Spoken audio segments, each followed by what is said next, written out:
আচ্ছা, তোমরা ঘ্যাটকল বাটা তো অনেক খেয়েছো, এইভাবে কোনো সময় ঘ্যাটকল ভাজা খেয়েছো চিংড়ি মাছ দিয়ে? যদি না খেয়ে থাকো তাহলে রেসিপিটা কিন্তু অবশ্যই একবার ট্রাই করো।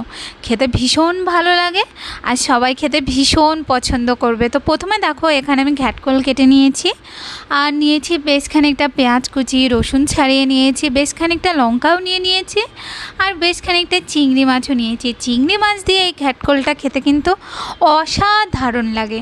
তো দেখো, প্রথমে আমি এখানে কড়াইয়ের মধ্যে সর্ষের তেল দিয়ে তার মধ্যে কালো জিরে ফোড়ন দিয়ে এরপর আমি পেঁয়াজ, লঙ্কা আর রসুনটা দিয়ে একটুখানি ভেজে নেব।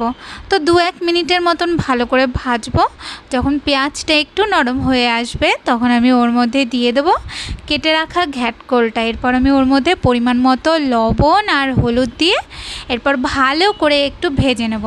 আচ্ছা, এই সময় একটা কথা বলি, তোমরা যারা ঘ্যাটকল খেতে ভয় পাও, মানে গলা চুলকানোর জন্য, তারা চাইলে ঘ্যাটকলটা আগে হাফ একটু বয়েল করে নিতে পারো, তারপরে এরকমভাবে ভাজা করে নেবে, তাহলে অসুবিধা হবে না। তো এই যে দেখো, ঘ্যাটকলটা আমি ভেজে তারপর আমি ওর মধ্যে দিয়ে দিয়েছি চিংড়ি মাছ।